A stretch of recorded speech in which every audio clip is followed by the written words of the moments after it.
All right, good day, good evening, ladies and gentlemen. Welcome back to another Live the Fuel show. So today / this evening, I'm catching up with a lovely young fitness influencer. I can say that because she is. And I got to meet her at my boy Justin Shank's local event, which I love to promote over the past two events that's been spread out over, I don't know, 3 or 4 years, thanks to the pandemic and delays. And she and I can joke around about that today as well. But we got to catch up at the Growth Now Summit. Some of you have heard me talk about it on the show. I've obviously shared a lot about it on social media. It was a great event. I was at the founding event. This is the second event. I can't wait to see another one next year. So shout out to Justin and the Growth Now Summit from the Growth Now movement. He's got a viral podcast, so make sure you're following that as well. That being said, enough about Justin. We don't need to stroke his ego anymore. I'm catching up tonight, and I already hinted at her name is Danielle. And is it Keperling? You can just go ahead and say yes. Did I nail that? Okay. Yeah. Dani Keperling. Dani, it's great to catch up with you. Again, ladies and gentlemen, she's a graduate of Pitt State University. All right. I'm an alum. So she's got a bachelor's in exercise science and kinesiology. So I love talking health and fitness, especially people who actually took the time to follow kinesiology. Did I? No, I am the undegreed geek about that knowledge, as well as sports psychology and all kinds of other things. And I did study ACSM. She's done that, and NASM, and all these other acronyms, ladies and gentlemen, that are out there in the health and fitness space for certifications. I'm a former CFL one from the CrossFit world. I'm a USSA ski race coach and other things from the cycling world. So we all have acronyms nowadays, whether you're in the corporate world, when I was a firefighter, she's obviously got them from schooling. So she cares about health and fitness a little bit, because if you have an ACSM and an NASM, you've committed to some curriculum. I'll just leave it at that. But ladies and gentlemen, she launched a new book. So I'm just jumping right into it because we're going to dig into her brand. We're going to dig into her background. I'm actually really excited to dig into something. She did a lot of research and got some information published in regards to these topics of exercise dependence, muscle dysmorphia, and then this whole bodybuilder world, which has been crazy because we're recording this in 2022. And in the past 6 to 12 months, I've noticed a few too many bodybuilders dropping dead. We can maybe geek out about supplementation, drugs, and everything else. And I guarantee you are triggering that. So enough being said, Dani, let's rock the mics together. Welcome to the show. Thank you, Scott, so much. It's great to be here. So let's go right into the hot topic I just kind of hinted at. Have you followed that? The whole, oh my God, there's like all these bodybuilders, young, supposedly fit, but oh my God, dropping dead. Yeah. Like, a little crazy, right? Yeah. Yeah. But I mean, you can overload your system with, you can overload your system. I've had a taste of, different organizations that allow different supplements and don't test for drugs, and then there's organizations that do. And I can tell you that I've competed in both. I know you have a natural category in your history, so let's clarify that natural bodybuilding, ladies and gentlemen. Let's talk about that for a second. So what, I already know what that means, but obviously the word kind of defines it, right? You're just keeping it real. I'm keeping it real. I do a polygraph test, and if you win your category, then they'll automatically drug test you, like right there on the spot. They actually polygraph you? I never knew that, actually. Yeah. I mean, I figured it was just drug testing. I didn't know they actually polygraph. So what's really funny about the polygraph? My girlfriend that did the show with me recently, she's a detective, and she went in first, and she's like, oh yeah, I know how, she's not going to stump them because, she didn't take anything, but she's like, yeah, I know how this goes. You'll be fine. I'm like, I never took one before. And I walk in, and, they ask me some questions, and then he looks at me, and the one question was, if you could break the law and get away with it, would you? And I just looked at him, I'm like, yeah. And he's like, keep going on with the questions. And I found it funny that he asked me the same question again. And I don't know if he's like, did you they have to establish a baseline? Exactly. Yeah. So he asked me that same question again, and I answered, yeah, I would. And we're done with the polygraph test. And he's like, I won't tell your friend that you're going to break the law. And I said, well, think about speeding. I mean, I go over the speed limit. Yep. And there we go. I just broke the law.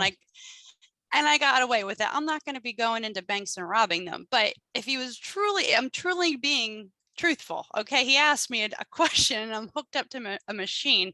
If I could get away with it, something little like that, yes, I broke the law and I didn't get pulled over. So I technically got away with it. Well, I appreciate your honesty. We all technically, as I agree with you, I've broken the law. I've sped. I've done it more than once. Yeah. I don't hide anything on my show. I keep things real. I made the mistake and drank too much once or twice, probably over a decade ago while driving a vehicle, and I'll never, ever do that again. I mean, Yeah. you're putting not just your own life in risk, others, but again, breaking the law. So I Right. think it's smart to go ahead and just clear that baseline on a polygraph because whether we like it or not, it's probably going to happen at some point by accident. So, Right. yeah. Right. And if they said no, then I think that they're lying a little bit, but it's scary. It is. It is. know, That's interesting though, because I literally just thought they were doing urine tests, blood tests, obviously to confirm, the blood and the urine level of your body, what's going in, what's coming out. Think, okay, yeah, she's not taking anything that's on the do not use list. So, Yep. yeah. Yep. Yeah. And it's a shame that like there actually have been some people that after they took the polygraph test, they passed, and then they were tested because they won their division and it got stripped from them because after their urine test, it was determined that they actually were taking substances off the ban list, and like they totally robbed that person who got second. Technically now they are first place, but like they missed the opportunity on the stage. Mm-hmm. It's just a shame. Like if you really want to use that, you got to go to a different division. You have to go to a different organization I agree with you. that's accepted. Yeah. And again, so Yeah. technically, right, there is sections of the bodybuilder competing world that isn't going to put you to that stringent level of testing, right? Correct. And that's correct. Obviously you're also putting your life at a higher risk, which is what we're kind of hinting at right now. That's why I thought I'd bring it up today, because obviously I want to talk about the new book. I'm excited. I'm a geek about nutrition, right? But these are hot topics happening right now, and a lot of people. I've listened to a lot of podcasts, and a few people I've connected with influence-wise have brought it up repetitively, because the bodybuilding world is already pretty unhealthy. And I'm saying that in a blanket statement because I know you've competed in it. You understand the importance of nutrition. And I've been around the health and fitness space a long time outside the business world. I've always had health and fitness in my lifestyle. Like I said, I was a ski race coach for 11 years. I've coached people in cycling. I taught spinning classes for 6 years. I've done personal training. I was a CrossFit trainer in the CrossFit brand world of HIIT and functional fitness. Like literally last night, I was filling in for a couple of classes that I haven't done in 4 or 5 years, but all of my friends at my wife's CrossFit gym and all the coaches have a adaptive athlete with MS competing in the games right now. So they all left to go to the CrossFit games. And there was only one coach left. And he's like, "Hey, Scott, can you come out of retirement?"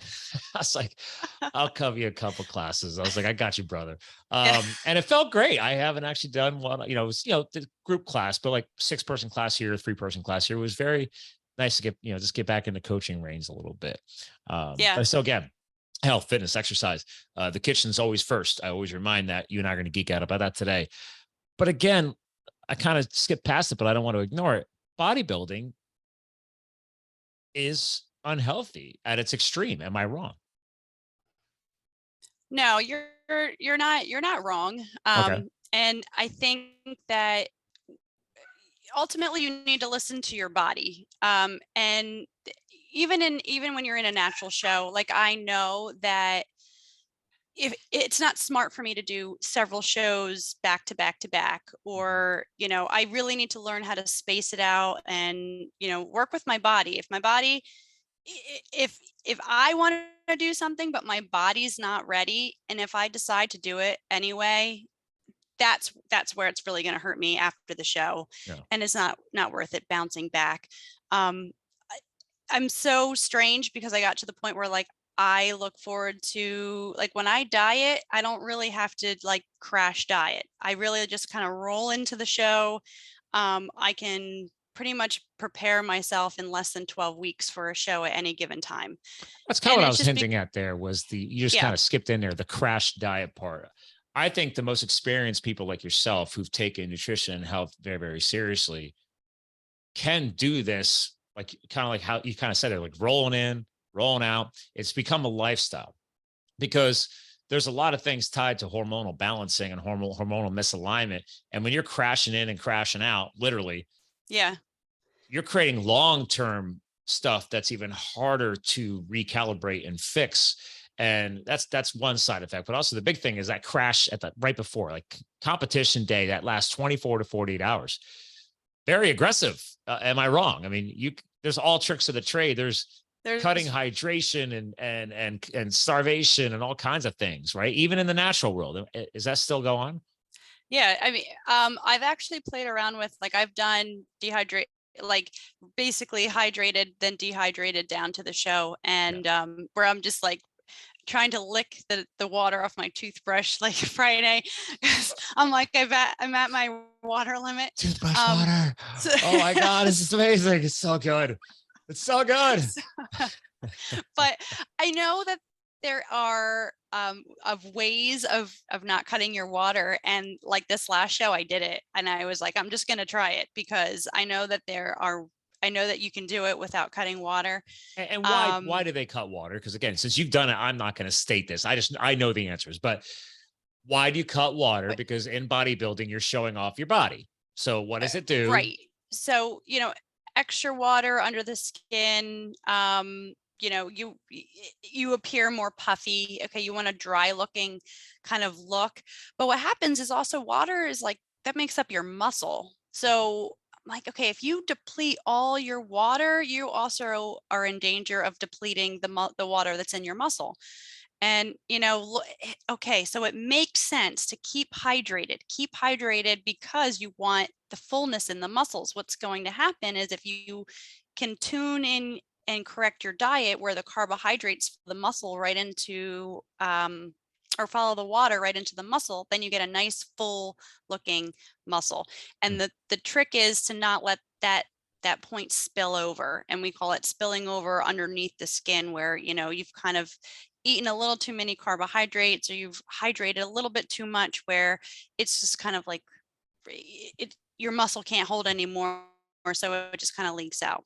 So basically the entry level person hearing this, when you get on stage and you see people all jacked and ripped out because you want that skin all nice and tight and thin, you want that vascular performance. So like I'm not a bodybuilder, but like I always have great, I donate blood every 8 weeks.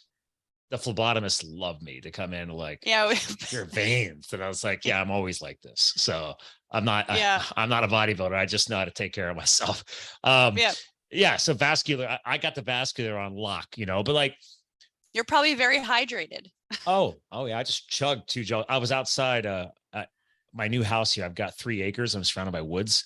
So I'm building a trail, a hot lap for my mountain bike and for weight vest training. And we have a new puppy coming. So this will become a walking loop. But awesome. I got to bushwhack it. So I got to earn the trail. So I'm out there cutting it. So nice. I come in, shower up, hydrate back up, hit my electrolytes because people forget you can actually overhydrate. You want to have the right amount of salts in there as well. I'm sure that's part of your equation is like keeping that synaptic pathway up so you don't pass out, but obviously not too much salt to where you're actually drawing too much water back into the body and getting that puffy look. So yeah, it's quite a science and that's why I love it. I'm like, the body is amazing. And that's, I did my first show back in 2007, just kind of like, I'm just going to jump in and wing it. And, are you still doing them or no? Yeah, I actually, I just did a show, May. Oh gosh, what was that? I don't even remember the date. It was the beginning of May. Okay. It was the beginning of May. And actually it was like 2 weeks right before, we met. So that way I could, drink and just kind of relax a little bit because I do. Smart I cut move. out alcohol. Smart move. Actually enjoy a conference, not walking around. Yeah, right. Walking out like you can't even think. Right. Yeah. So I timed it right. But yeah, and I have another one in November that I'm going to do. It's actually up It's in Allentown. Oh, yeah. Wow. Yeah. I'm well. Again, where are you at in Pennsylvania? If you don't mind me saying, what region? Reading area. Oh, so you are actually Reading area like Justin is. Yeah. Okay. All right. I couldn't remember if you were actually from the local market or not, which again, less than an hour for me. So I mean, it's not a big Mhm. deal because I'm actually right off of Route 100. So I'm the first exit when you hit the Lehigh Valley. So Oh, all I'm right. closer than you than actually the city of Allentown. So my address is Allentown though, but Yes. so Okay. we're more local to each other than Fantastic. realizing. So yeah, actually Yes. I We need to. helped a local mountain biking group down there achieve their 501c3 status last year. So that reminds me, I got to catch up with them. So there's some good mountain biking around there. I don't know if you know that. There's some Yeah, good trails, there some is. good technical stuff. Yeah, I have some friends that do that, and one more thing to add to my list. I can't do it right now, Listen, but I fully support it. I skydive, I mountain bike, I road cycle. I'm a big time downhill skier with my wife. Uh, Health and fitness nut. Built my own CrossFit yeah, gym out in the pole barn. I was like, yeah, let's keep going. What else yeah. can I do? So, that's why obviously the motivational art, skiing and cycling is all around me. So, Yeah, I love it. Yeah. That being I said, I have a actually, beautiful fake plant behind me, and then hats hanging up. well, all right. So visually, fine, no big deal. Here, let me throw some other visuals here. I'm screen sharing with Jimmy. This is always on YouTube and Facebook, by the way. Oh yeah, So yeah. there you go. She's got some good post photos at the gym. So, and then actually, I'm going to jump right in. Let's go right in. There's The book, Nutrition Destination. Put the power of food into your hands through your fitness journey. So, obviously, that was the big reason why coming on today. I just had to establish a baseline with the bodybuilding background, and you being a health and fitness nut, you have the education, you have the acronyms. So, what triggered the book? Why? Because I'm obviously, we talked, like I'm a new author too. My book came out last year, and I was printing out addresses of people that I have to ship. People donated more through my charity site to get assigned ones instead of ordering it on Amazon. Oh, that's nice. Like, thank you. So that's awesome. People do care. They do. So I still think it's weird signing a book. I don't know if you feel like that's weird. I'm like, you want me to sign the book? Oh, okay. Yeah. It's fun. It's weird, but I enjoy it. It's good to be humble. It's okay. Yeah. Yeah. So listen, you got the book. You launched it, but why? Let's jump right in. I needed to expand outside of my community. So over the years, just working with a ton of clients, I was seeing the same trend over and over again. And I'm going to say the word BMR, another acronym, but it's your basal metabolic rate. And, looking at different diets, that there's no really diet that goes, okay, this is your BMR and this is how you figure it out. Almost, I would say like 99% of my clients had no idea what that even meant and how to figure it out. Okay. And that's the baseline to really any diet. Your BMR is your basal. So that's where you start. That's how many calories your body needs. Not just a tasty herb too. No, not just a tasty herb. Yeah, basil and cilantro and but I mean, we're talking nutrition, so I think I might as well throw some herbs in while we're at it. So I feel like going to saute something right now. But we make dieting and diets like on this pedestal, and it's very like, okay, follow this, and this is all these things that I have to do, and I'm going to drink this upside down while walking on the treadmill. And it's like, if you just want to eat and cut the crap, that's why I made this book. Huh.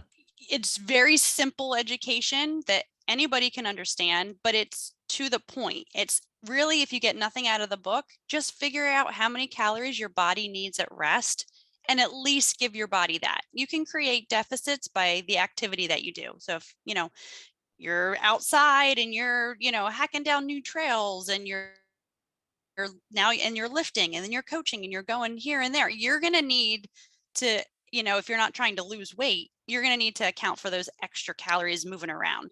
But if you're not even getting your minimum, that's where people run into problems. And not unless only you have like experience, they think, oh, I'll just, unless you have experience in fasting or intermittent fasting. These are all buzz phrases, but I have over a decade of experience in intermittent fasting, cycling. Like it's part of my lifestyle. Like nowadays, I only eat twice a day. Like I wake up in the morning, I make a fatty coffee, and I'm good for hours because I trained and tested this over time.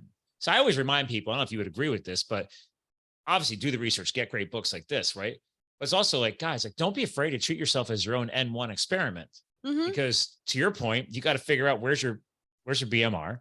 That's your BMR. That's not your brother's, Yeah. not your sister's.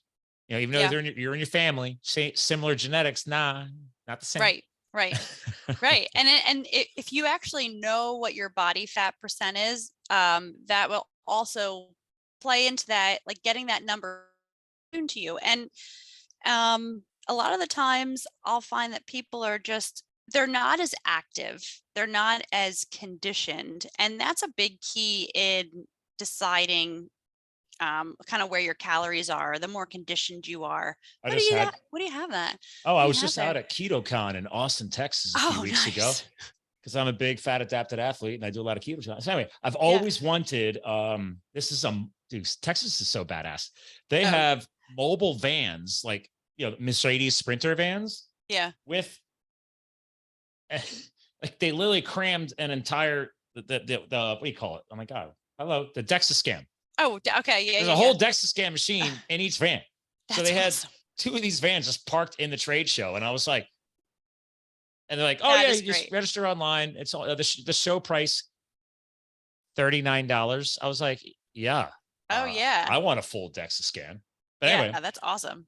As of 3-4 weeks ago, my body fat in Texas drinking and eating steak is only 13.1% body fat. So, hey, that's pretty good. Yeah. And the guy's like, I don't really have much to tell you. And I was like, thank you. I appreciate that. I did actually, I'm sorry. I do have an opportunity. You'll appreciate this. Because DEXA scans. So ladies and gentlemen, real quick, DEXA scans is one of the top 3 best ways to get maximum detail on your body. Would you agree with that, Dani? I mean, yeah. These are hard to find, the technology. Your regular gym does not have a DEXA scan machine. Yeah, we have an in-body scan, which is, they were there. Those are great. Those are, so you see more of those around, but those are great too. The gym I was helping coach at last night, they have an in-body there.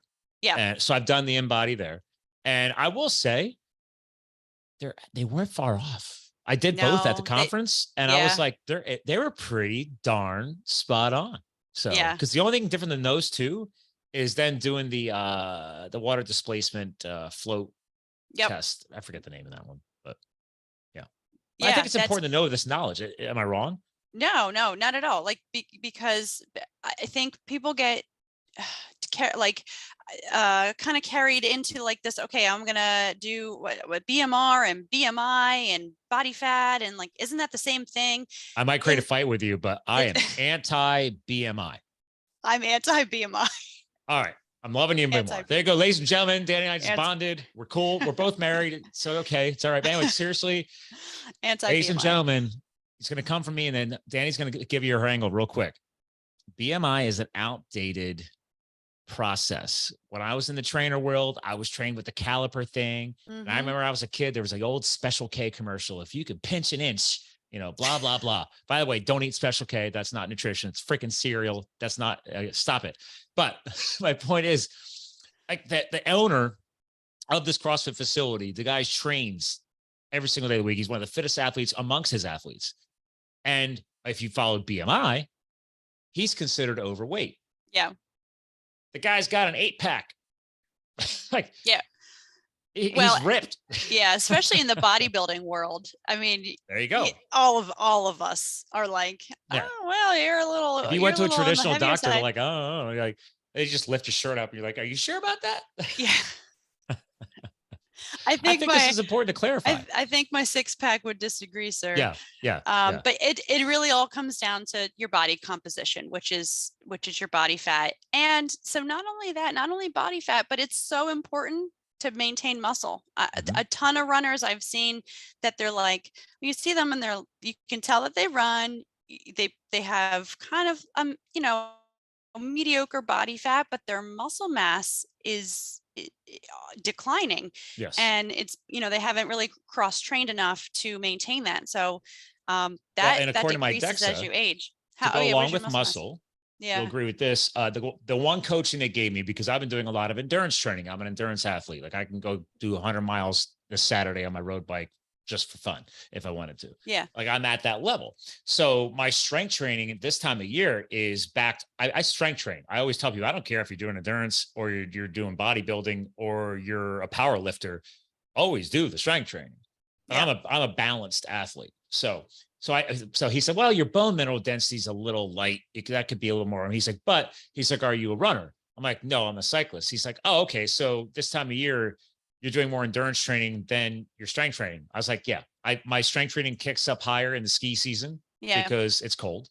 And this time of year, I'm mountain biking, I'm road biking. So, I want to do this now in the winter and see how the testing is a little bit different. So yes, maintaining muscle.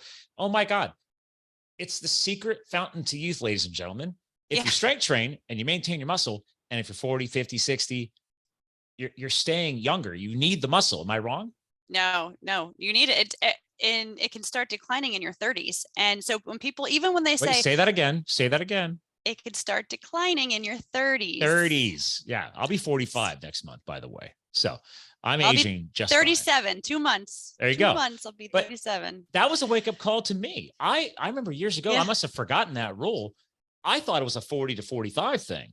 And actually being back at that conference, and there was a lot of PhDs and a lot of great speakers speaking, and they were like, they reminded me that again. I'm like, that's right. It was 30 or 35. Like, you don't think about that. Yeah. And so when people are like, I'm good where I am, I don't want to change. I'm just going to, I'm at a good spot. I don't really need to weight train right now. But even if you do nothing, you're still declining. You have to do something to at least slow or, kind of balance out that slow decline. It's inevitable. It's going to happen. You're fighting the aging process. So, and again, maybe because we have hot mics right now and I'm blanking on it. Starts with an O. What is it? What is that? It's osteoporosis. Thank you. No, that's the spinal thing, isn't that? That's with your bones. Yeah. See, now I'm searching for you. So just because I was like, again, preserving muscle mass. Sarcopenia. That's what I was thinking of. Thank you. Oh, sarcopenia. Yeah, I actually sarcopenia is deterioration, loss of muscle. So yes, I thought you were talking about. But no, yes, osteoporosis. Osteoporosis. Yes. Again, why? Bone loss. We have a double whammy benefit of strength training, ladies and gentlemen. Even if you only have 5 to 10 pound dumbbells or something, right? You're adding weight to the process because what you just said, osteoporosis, yes, bone density, but the muscle piece, which you first brought up, is the sarcopenia part. So explain that. Yeah. So muscle, when if you don't strength train your muscle, it's just you're not using it. It's going to slowly decrease in strength and size. So it's a muscle, it changes size. So the bigger it is, the stronger it can be, the more blood flow to the muscle you get. And that just, it's hungry. So if you look at, so me, my body fat and my muscle is at a certain percent. You could take somebody else with the same weight, but just a different composition, and maybe they have less muscle mass. I will require more calories because I have more muscle to feed. Yeah. And as that slowly, if you just kind of let that go, you'll see, you're like, oh, like my BMR is so low. I don't want to just eat 1,200 calories. Well, guess what? If you get to increase your muscle size, you'll also see a correlation with your BMR going up. Very nice. I agree. So let's, there's the next step here, which we've been dancing around, because you said it a few times, calories. So ladies and gentlemen, stop watching the dummy shows on TV. The magazines are false. I stopped that a long time ago. Once you learn too much, it's really exciting because, and then you get to talk to experts like you.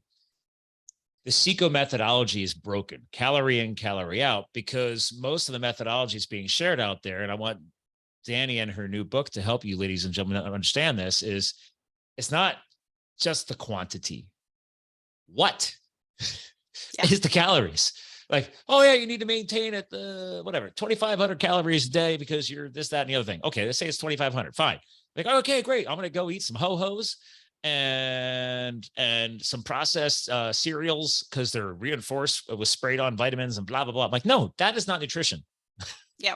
So let's help jump through this caloric process when it comes to nutrition, and obviously your book. So well, and I simply put it in the very beginning. I talked to Justin about this too, and it's really interesting. And again, I go, aha, you like kind of have these aha moments where if I asked you, you know, or if you ask anybody, typically the person would say, hey, do you feel like you're healthy?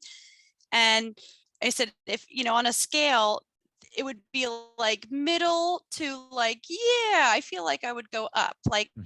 I feel like I make healthy choices. The processed foods, I make the healthier ones, or when I go out to eat, I'll tweak a little bit here, but I feel like, yeah, I'm more healthy.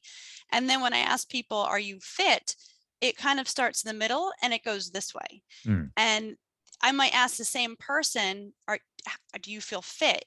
And if they think about it, I don't know, that fit and healthy tends to be like one thing. Oh, sure, I'm fit and healthy because I make these healthy decisions. Yeah. But when you just ask them separately, if you're fit, the answer goes this way. And most of people say, oh, no, I'm not fit. So what expectation do they have there that's not matching up with the health Well, expectation? it goes back. It's a great quote. My recent client of 5 years, we just got done training his team to take over what my marketing company was doing for him so they could bring it back in house. And we're just coaching them now. But the great Vinny Tortorich, I don't know if you ever heard of him. He was a speaker at KetoCon. He is the trademark owner of NSNG, no sugar, no grains, all these processed sugars and overly processed grains in this country and stuff like that. A lot of inflammatory triggers to that stuff. So that's his Oh, yeah. lifestyle. That's how he beat cancer, everything else. We got three documentary films we've released in the past 5 years. It's been crazy. Good run. Anyway, one of his favorite quotes, because he was the trainer to the stars out in LA his whole career. This is what he did to get everybody looking good for the movies, bodybuilders, everything. But he says, ladies and gentlemen, the calories is not the quantity, it's what they are. And he's like, his quote is, you cannot out exercise a bad diet.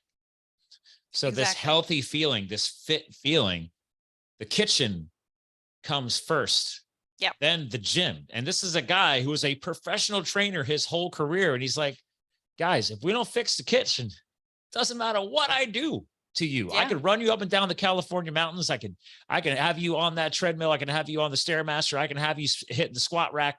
It does not matter, because if you're not fueling the engine right, because again, that's my buzzwords all about fueling the engine. Yeah. You're not gonna, what you put in is what you get out. So Yeah. let's hit on that. Let's hit on Right. You put in the crappy food. It's that's a huge trigger for some people where they think, my joints, I'm just getting old, or maybe I'm not moving enough. And it could be is as simple as they're not even drinking enough water. And then that. what they're doing is they're not giving themselves enough water. Then they're not picking quality calories. So it's just triggering inflammation. It's triggering different things going on with the stomach, and Mhm. just not feeling satisfied, and it can really throw off your hormones. So if anything, even if you're like, I can't count calories, or I don't even want to track them, I've never just try counted a calorie in my life, and that's okay. except when I was a firefighter. Because when I was doing wildland firefighting out west, we were doing 16-hour shifts in the mountains, hiking with chainsaws. I mean, it just beat the living snot out of you. Yeah. So I told people then, I just stuffed my face. Like when Yeah. we went to fire camp to refuel and fuel the trucks, get new supplies, we were in that chow tent just housing everything, and then stuffing your cargo pockets with, I had like Cliff bars. I can Oh, never eat a yeah. Cliff bar ever again in my life. That is not nutrition, ladies and gentlemen. It's just like a healthy marketed Candy bar. candy bar. But so that again, but here's the funny thing. Back then, this is what you appreciate. You said joints, right? Yeah. My knees would hurt every single night going to camp. We slept under the stars in the mountains. Like that's how Hotshots lived, right? So you Yeah. get done chowing up, you get back to your campsite, you roll your bedroll on the ground and fall asleep. But my knees were throbbing. People are like, oh, well, you were hiking 16 hours a day, all summer long. And we did 2 weeks straight before we had a day off. And I'm like, well, that's from 2010. This is 2022. And over the past 8 to 10 years, I learned more. Yeah. And because I was eating everything there. Now I have no joint pain, and I've Yeah. aged. So it's like I'm Right. older and I Right. have no inflammation, no joint pain. I just did the hardest mountain bike race of my life last year out by Penn State in the mountains of Bald. It's a Bald Eagle Well, National Park. Yeah. 101-mile mountain biking race with 10,000 feet of climbing, 13 hours in a mountain biking seat, 10,000 feet climbing. Woke up the next day, no joint pain. I mean, yeah, little tight muscles, doing a lot of yoga, but I'm like, at 44 years old. Yeah. Okay. Yeah. Your body responds to what you eat. So when you're making these like still processed healthy-ish choices, it's the grocery stores are just grabbing you. They're just making you think that you're eating healthy. Yeah. If it's even the perimeter, your body doesn't need it. The age-old quote, I'm sure you've used this with your clients, right? It's like, oh, guys, like, please stick to the perimeter of the grocery store, stay fresh. Okay. But even that's gotten challenging. You go into the dairy section, the yogurts are loaded with sugar. Oh, yeah. I'm like, dude, find a full fat yogurt if you can. Ladies and gentlemen, again, healthy fats can be healthy. Crappy fats like seed oils and junk like that, processed foods that she's talking about. Seed oils is a big thing to learn about. Very bad. They're in everything. They'll put them in everything, and processed foods, manufactured foods. Just think, like, if you kind of like tore it apart and you try to dissect it, like, does it make sense that this is in what I'm about to eat? Right. And so, like, scan your list. Does it make sense that, this is in with this? And the whole fad was, eat fat free and this and that. If you compare those labels, the carbohydrates and sugars are way up. Why? Because they took the fat was flavor. They took the fat out. They had to make something taste like something. Like, wait a minute, the brain loves sugar. Let's stick some sugar in there. Yeah. They'll get hooked on it. They'll think it's the best darn yogurt ever. Yeah. And the food companies are not out for your own interests. They're not. They're not out for your health. It's a corporation. They're there to make money. And it is very sad because it's very confusing. And I get so frustrated. I'll pick up things in the grocery store and I'm like, why does this have sugar? This doesn't need this much sugar. Oh my God. You and I could do a whole podcast on reading labels. Oh, because again, it's not just the grid, people. Read the paragraph underneath. That's where they hide the extra detail. There's your big tip of the day. Am I wrong on that, Dani? No, you have to, it's like fine print on your, whatever you're signing your life away. You have to read the fine print. Do you hit on this stuff in the book too? A little bit, not a ton on nutrition labels. I dug about how I skipped through on the Kindle because I've had 3 authors on this week. So I'm like, it's gotten harder to, you try to like rip through people's books. I'm like, all right, Dani's coming on this week. I'm gonna go like a chunk out of like each chapter and skip through, and then when the physical book arrives, I can like physically read it. But anyway, so I have been skipping through your book, but I didn't see that, so I wasn't sure. I figured I'd ask about that. No, I'm putting out another book. Actually, my 9-year-old daughter's gonna help me write it because I want to help parents with their kids on. That's a 2 thumbs up. Okay. So she's 9. She's my middle. She's like, she's very passionate about writing. And she's really passionate about like eating healthy, and all my kids are, but they're still kids, but we're still teaching them, you need to look at the labels. You need to, I'm going to tell you something, and this is going to make you laugh maybe. So this is the world we live in today. I might have already laughed at this. I don't know. Like I mean, no, I haven't told anybody this. Okay. So I'm excited. Ladies and gentlemen, make sure you're still listening. Okay. So they're reading the food label and I'm driving. They had something in the back and they're like, okay, so calories. And they're like, okay, what does this say? It's carb. I'm like, oh, carbohydrate. And it's, they're going through. And it's like an English class in the car. Yeah. And so I can't see them, but they're back there like huddling and, okay, is this what we ate? And how many is this? And so they're going down the list, and it's like fat. And they're like, okay, so here's this. And then they're like, and saturate, they're trying to like say that saturated. I'm trying to explain it to them. And then they're like, trans fat. They're like, transgender fat. And I'm like, oh man, oh my gosh, I never would have actually thought of that. I guess nowadays that could get crossed over. Okay. But like, I'm like, oh my gosh. So us as kids, it's just more prevalent now in like their vocabulary, but I was dying because I'm like, yeah, that's the transgender fat. Think of it. It's man-made. Oh, it's interesting. Yes, actually, that is an interesting crossover. Never would have thought about that. Because again, we know too much about trans fats only because, again, if we go far enough back, ladies and gentlemen, the fast, again, I don't eat fast food. I don't. Yeah. Like you want to pick the most chemically riddled processed crap. I mean, outside of TV dinners, there you go. But in the fryers, we've been using seed oils for decades. They were never designed for one, human consumption, two, to be superheated. Seed oils origination was actually like machinery lubricant. What we used in our fryers originally in the fast food world was animal-based fats. And then someone in the health and fitness world thought that they would influence the government and say, oh, those must be bad. That's got to be proud. I mean, I've interviewed all the experts on hard experts who realized they were teaching the wrong thing. PhDs, everything. I mean, the term of saturated fat has gotten a very bad rap for a very long time. And we're like, ooh, wait a minute. And AHA has directed everybody the wrong way. And we're like, okay, we might have been bad, but now even the AHA, I've been going on their site from time to time, things disappear. So they're kind of like backing out of the room. But like, hey, we're not going to come out and say we were wrong. But hey, guys, all of a sudden that's gone. Well, they're coming back in like, hey, man, maybe that's not so bad. Yeah. Yeah. Saturated fat. Don't be afraid of saturated fats. Yes. But the trans, yes. The trans fat's bad because when you superheat them, you're literally breaking down their chemical bonds. Again, there's things like MCTs, right? Medium chain triglycerides. Okay. One of the biggest things that's an MCT out there, coconut oil, people, palm oils, they're okay. It's okay. Yeah. Now, I'm a Kerrygold grass-fed butter, but there's people who don't like dairy. Now, granted, butter's not processed like milks and other things. So, but the only dairy I eat is hard cheeses and grass-fed Kerrygold butter. And that Kerrygold's pretty good. Yeah, but even see, I went off on them on social media last year, and they actually commented back to me justifying their position.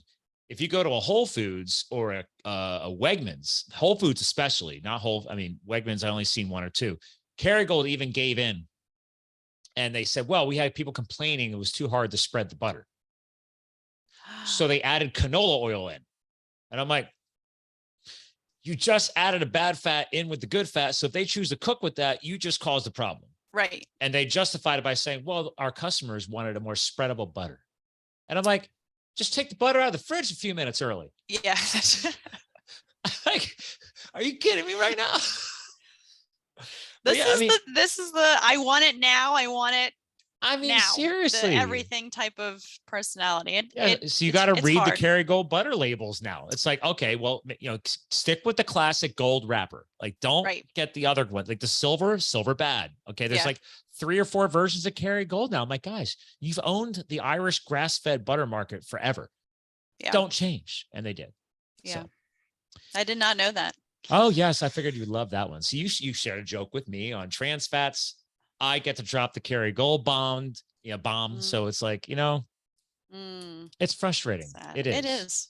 And again, it takes people like you to give a damn and say, hey, let's put out a book. Actually, that's what I was trying to do on Amazon. I'm going to screen share real quick. So ladies and gentlemen, again, if you ever do this on Amazon, by the way, you really should. So when you're on Amazon, by the way, ladies and gentlemen, check it out. When you guys use my Amazon influencer page from the Amazon banner on the website, don't remember, I have a whole book recommendation section. She's already been added. There you go. Nutrition destination. But anyway, when you click on the book, click on the cover and it takes you into the book. And then you can scan ahead and say, hey, you know what? Let me go right down to the table of contents. And she already hit on this earlier, right? Method 3, your best nutrition plan starts with your BMR. But here's your categories, people. A lot of fitness goals: strength, weight training, total body conditioning, cardiovascular fitness. So you can go through here. And if you don't want to start from the beginning, jump to these important sections. Like she was talking about the importance of hydration. There you go. Maybe you want to jump right to page 97. So, but that's why I was like, I'm going to show this. So yeah, it's good to just hold on to, because if your goals change, reference back to the book. It's not like a once and done. You can, there's spots to also write in it. Yeah. So like make it your own. But yeah, there is a second book coming out that my daughter's going to write. So I'm like, what better? So you're going to target the parent and kid market? Yes. Awesome. What better to just to help out? Cause they're like, okay, I'm set with my goals. Like, They need it. should I feed my kids something else like chicken nuggets and macaroni cheese every night? No, like you need to, they will eat what you give them.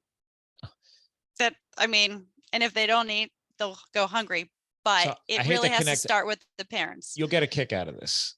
So connect back to Vinny. All right. He's been a viral podcaster for years.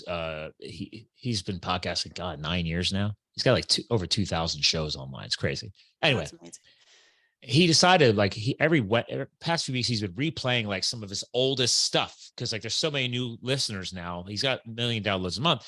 So he brought back a famous one that I forgot about. And it's called the Nutella Mom episode. You know what Nutella is? Yeah. Yeah. What's Nutella? How would you define it? Sugar is spread? It nutrition? No, it's sugar spread. Okay. It's Mom. Chocolate sugar spread. Here's a little history for you. And maybe you'll know where I'm going as soon as I give you this other hint. Remember the famous McDonald's lawsuit from years ago regarding hot coffee? Oh, yeah. Yes. Like a woman drank a cup of hot coffee and then sued them for burning herself because she drank hot coffee. Really, really hot coffee. Yeah. Okay. It's devastating. All right. Well, now you know where I'm going with this one. This woman sued Nutella for making her think it was a health food. And she fed this to her child every morning for breakfast. Yeah. And then blamed Nutella to making her think. I mean, first of all, I watched all the commercials. I'm like, at no point in time did I ever think Nutella was a health food. Yeah. Isn't it? It's hazelnut chocolate. It's hazelnut. Yeah. It's hazelnut chocolate. She won a multi-million-dollar lawsuit. That's crazy.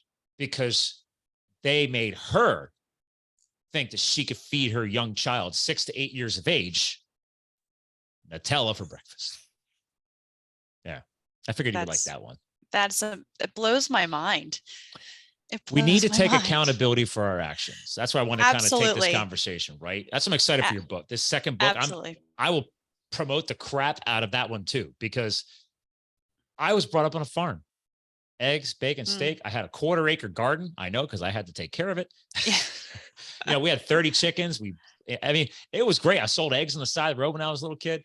And then, and to be truthful to you in the audience, they've heard this before. My whole family's overweight. No one looks like me. Like, you would think that I'm adopted. I love my family, but they don't listen to me. There's always excuses. Oh, my brother travels too much. I was like, dude, since last August, I'm a sales and marketing consultant for my business. I just figured it out. I've already done 35,000 miles and my car was bought last August 10th. It's not even a year old yet. 35,000 miles on the road, not including flights and anything else. I don't understand travel. Okay. Yeah. No. I told them, I'm like, guess how I'm living? The way we grew up on the farm. Yeah. Good, clean, whole foods. Accountability is stop the blame game. No. And my parents are only 73. My mom walks around with a walker. Her knees are shot. My dad became a type 2 diabetic 9 years ago. Ladies and gentlemen, type 2 diabetes, not type 1, type 2 is reversible, and I will use the word curable. Type 1, you're born with it. That's a genetic thing. Can't change that. Yep. Type 2 is a man-made created problem. Yep. You can dig into that. That's another book. Maybe is that book 3? Yeah. All these things that are reversible. Yeah. All these things that are reversible. I will say, like, I'll talk about this guy that I met him this year. He takes my classes. He's great. He's like the life of the class. And I like those clients. That's fun. Yeah. Yeah. He was like, everything changed when, I was diagnosed with like type 2 diabetes, and he's like, that's it. And my doctor was like, you're not going to change. And that's like, wait, his doctor didn't believe in him. Yes.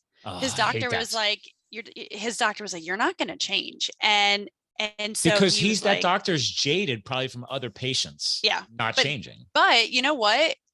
That's what this guy needed to hear. And he was like, Oh yeah, you think I'm not going to change? Oh, he's Well, that guy? oh, Yeah. he is so fit. He's there and dedicated. He walks, 10,000 steps before lunchtime, and then Nice. he's additional, and then he's taking some classes. He does personal training. He is just his diabetes is gone, completely gone. And he was I love like, it. I am not taking Bravo. medication. I, he goes, I still eat, pizza. He goes, I'm So have Italian. you worked with him the whole time, or was it already starting before you No, started working with him? he already started before I started working with him, but I still see him, and he's such an inspiration. I love it. And I'm like, you need to go out and just tell other Yeah. people that your story, because people see him, they're like, I didn't even recognize you. It's happening more and more. Again, Vinny's helped hundreds, if not thousands of people over the years with just the simplicity of teaching them all the different, like he gives away a free PDF guide on his website. He defines every form of sugar that exists on the planet today, the chemical versions, everything else. Because again, earlier in the show, ladies and gentlemen, I said about hormonal influences, right? Leptin and ghrelin are your two hunger hormones. Yeah. Okay. Guess what affects them the most? Sugars and excess grain consumption. Grains get converted to sugars. You're just playing a roller coaster ride. It's like, again, where's this happen at? In the gym or in your kitchen? Yeah. It's in your kitchen. Her book, nutrition. Okay. So was he already dialing the kitchen in before you, and then you just helped reinforce that? No, he already had made changes. And so I've just he's just his fitness level has gone to a different level, which is amazing. So the last year that I've seen him, he was, had everything under control, and, cut out a lot of things in his diet, but he now is way more fit. Like he's already, like, we do like a fun like Sly Fox, like a beer run and stuff, and that's the point. Like, he's like, I just want to be able to just go run a 5K if I want to. I want to be able to, like what you said, I'm going to go ride 100 miles. I'll be fine. That is truly being fit and enjoying your life. And that's the level where I have conditioning and certain things in my book to get you to that spot. But it's all about just being well-rounded. You don't have at to, the end of I your do book, bodybuilding, but I also jump around and do plyometrics, and I teach spin classes, and I feel I'm more of a well-rounded athlete to be able to do all those teaching things. spinning classes. So I would That's teach fun. spinning at 6 a.m., then go do my Yeah. corporate gig back in the day, and then go Yeah. meet up my buddies who were cyclists in the evening. And they were pissed because I was already pre-warmed up from the morning. And I was ripping all day. And then we go pump out a quick 25, 30 in the evening before sunset. And it was a lifestyle. Like my legs were tree trunks. It was awesome because I was Quadzilla. It was great. But I mean, again, back, to your point, right? The page 112 at the end of your book, living your best life, right? I love how you have that one as one of your final chapters in there. But, and if you got a few minutes, I know we started a hair late. You good for right now? A couple more minutes? Yeah, that's fine. So your appendixes. Okay. Dani's food go-tos, and appendix B, my food go-tos. I want to make sure we hit on that. So more reason, again, ladies and gentlemen, to go out and buy the book. Okay. But I just figured, let's give them some teasers on that, because I think that's very, very important. A good nutritional book is not just telling a story and talk about all these different things, but like, what are some good action taking takeaways? And that's what you put in there. I thought that was a great component of your book design. Thank you. So people always say, well, what do you eat? Okay, I can tell you what I eat. But again, this book is designed that if you are a carnivore and that's all you eat, you can still do this. Yeah. It's literally just kind of giving you the idea. Exactly. Paleo, Mediterranean, like I'm not giving you a specific style of eating, but you need to figure out what works best for you, because that's what I did in my book's right here, but that's what I did in my go-to foods, because that's what I like. That's what I go to. This is what gives me the most energy. So I would say, like, if you could get 75% off of your go-to list, and then, you have your cheats or your things not on your list, where those are like my indulgences. I love eating. I had a giant ribeye in Austin, Texas at KetoCon, and it was at a legit Italian restaurant. You know what I Oh, get once or twice a year? what? A big old piece of legit New York cheesecake. Yeah. No fruit crap Oh, tossed on it. A nice yeah. fatty piece of legit Italian cheesecake. I don't Oh, eat a it's ton the of dessert, best. but that's my jam. Yeah. That's like, I'm not going eating like sugar bomb donuts and crap like that. That's just not my thing. I'm not a big Yeah. sugar No, I guy need anyway. something. Yeah. Yeah. Yeah. I wanted that Yeah. richness. Something. So, Yeah. yeah. Yes. Cheesecake is the bomb. But then you have room for that. But I added notes to it because these are just like, I call them my Dani notes. I might give a description of something. I might give a brand of something.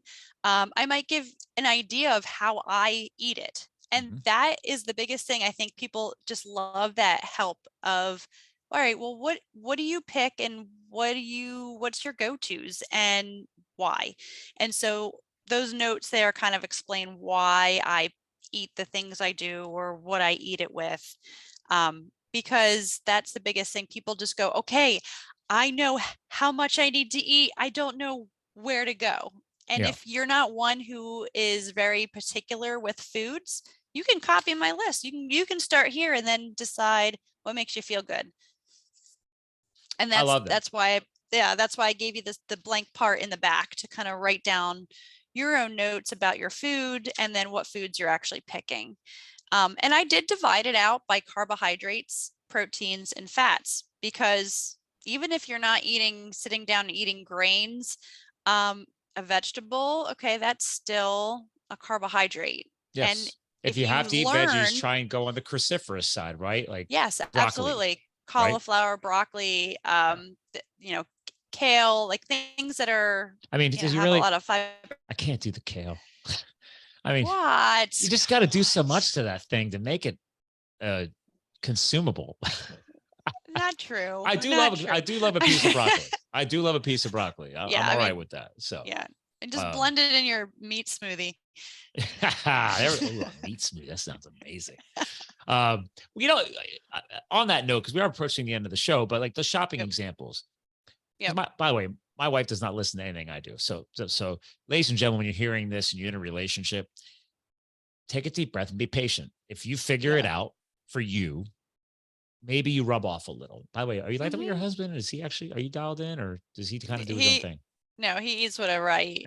Oh, look at Uh, you. Same Okay. with the kids. Same with I the mean, kids. he did. I mean, mom's a bodybuilder. Like she's getting on stage. She might have a clue. I mean, and now she's a published author. So it's like, hey, look at that. You know, I mean, but like, He still doesn't like my advice. I think oh no, they he don't want to listen. They're not. I mean, no. here's what I realized through osmosis and No. time, Yeah. I see Yeah. stuff rubbing off. Like Yeah. she finally listened to me about ketchup. It's a sugar bomb, people. Mustard, ketchup, it's all sugar bomb. Like I do legit pure hot sauces just to add a little Yeah. fun spice into my life. Yeah. She doesn't like hot sauces, but I did see her There's finally no go sugar by. in my mustard. Well, good There's job.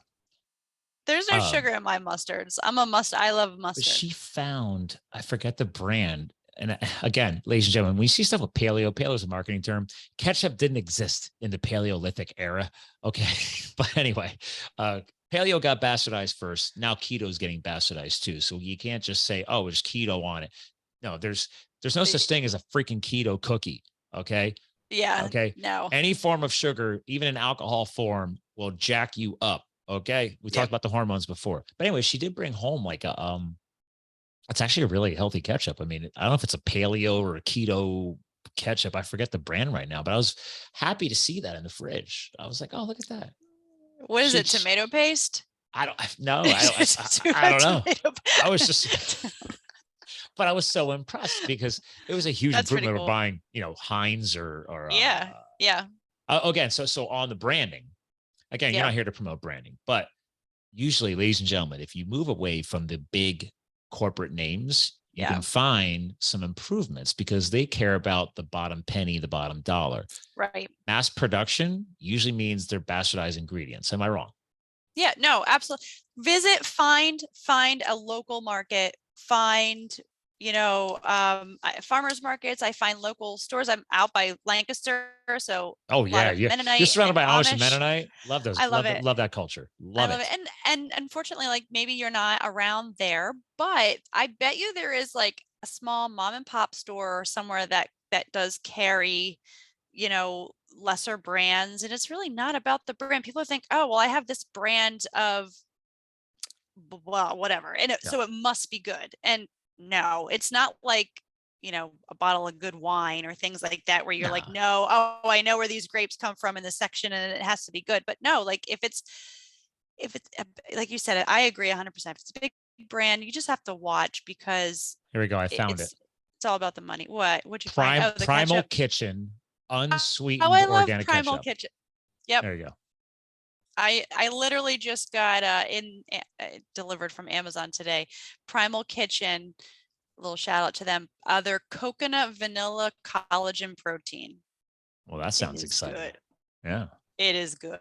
And they have a chocolate one too. And I'm looking at their ingredients right now. You're right. Tomato concentrate, balsamic vinegar, organic white wine vinegar, salt, organic onion powder, garlic powder, organic spices.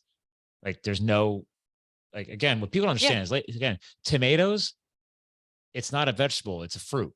Yeah. So you don't need to add any more sugar to it. There's sugar to it. Yeah. And that sounds like my homemade barbecue sauce I make.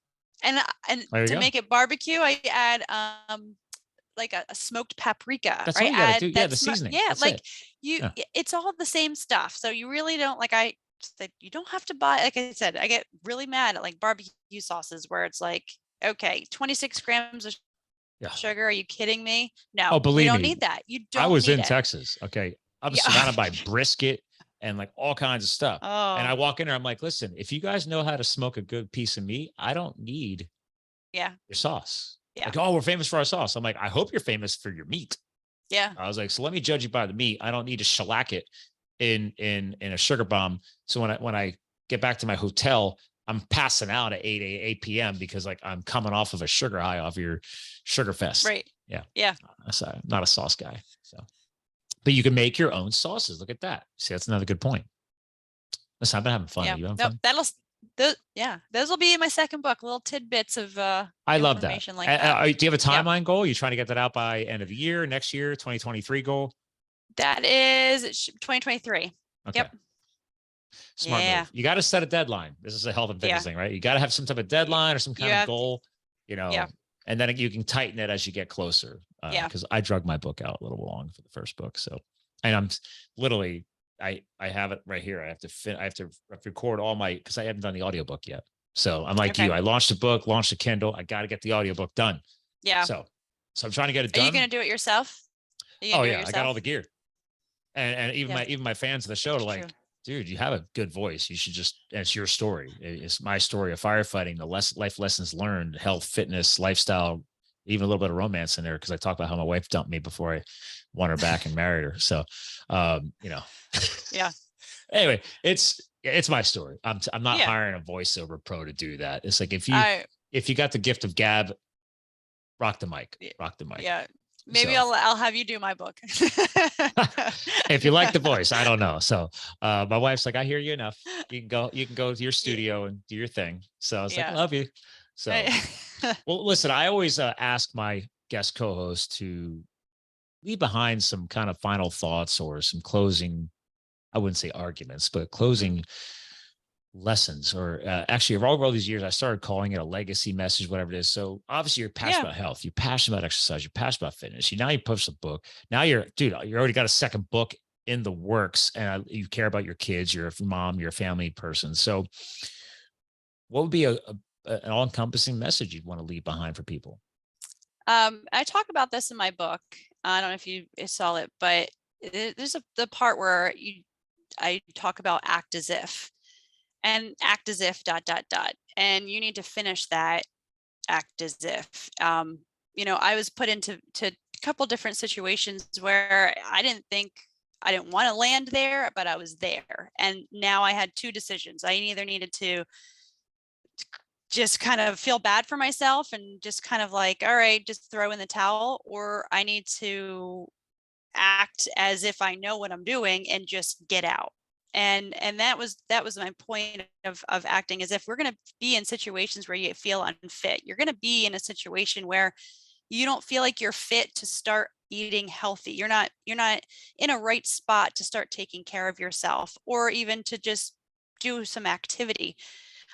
You'll always feel that way. There's not going to be a perfect time, but you need to act as if that you give a damn. You're going to need to act as if you can do it, even though you might not be able to. And that's my biggest message is, if you start acting, you'll start believing, you'll start doing, and then you'll be able to celebrate all your accomplishments. I did see that part in your book. So thank you for that message. And actually, the first thing I thought of, and it just popped in my head when you brought it up again, was many times in a show, and by we can speak freely here. So I tell people a big way to fix the world is to fix ourselves first and not pass the buck on to somebody else. What do I mean? Act as if you're owning your shit. That is something that when I started being successful in life, is when I stopped blaming other people and I'm like, oh, what was me? It's like, okay, well, who's going to dig me out? Me. Yeah. I need to own my shit. So yeah, we all come from struggles. The difference is, are you going to suck it up and dig your way out? So I'm going to act as if I'm already a published author. I'm going to act as if I have a successful podcast. I'm going to act as if I'm an entrepreneur. When I became an entrepreneur a few years ago, I was always a W-2, worker or government firefighter, right? Act as if you're going to succeed, because you will. Right. If you turn your mind, exactly. You make that, yes, I'm doing it, then you'll start making decisions based on, all right, well, I already am great at what I do, even though you could just be starting out. And that's me. Act as if you know what you're doing on podcasts. I studied psychology when I was in school. So when you were doing your kinesiology, I finally did my degree in marketing, but I really geeked out in psychology. I was actually a dual major, and then I finally just said, all right, I'm done. I took enough classes. I was an adult student finishing this. Psychology is the biggest thing that I carry forth to this day, because act as if I'm going to own my shit. And then once I'm ready to do that, now you get to establish and lock in your why. Because it's your why. It's not your wife's why, your husband's why, your kid's why. That is something that you got to own to help you dig out and succeed and get to that act as if place. Act as if you've already beaten diabetes and is now like the top athlete in the class and is doing 5Ks and Sly Fox runs or whatever that gentleman's doing now. So I loved his story. Thank you for sharing. So well, listen, this has been great. I love the act as if. Hang tight. When you probably goodbye off the air. Ladies and gentlemen, again, make sure you go to BeDaniFit.com or go to Amazon or click on my Amazon page and goes right to the book. But again, Nutrition Destination. That's the name of the book, Nutrition Destination. We'll have this keyword and rocking on the website and all over the podcast content. Dani, thank you for the time today. Ladies and gentlemen, I'm committing now. Dani, we'll be coming back on to talk more about the next book. So I don't bring all of our guest co-hosts back on again, but I love her messaging. She truly does care. So again, make sure you support her. Get Nutrition Destination. It's available in Kindle, it's available in paperback. It's on Amazon. It's in the influencer page for you and my book recommendations to make it easy. So thanks for tuning in to another Live the Fuel show. And remember, we're here to fuel your health, business, and your lifestyle so you too can live the fuel. And we'll talk to you guys again soon.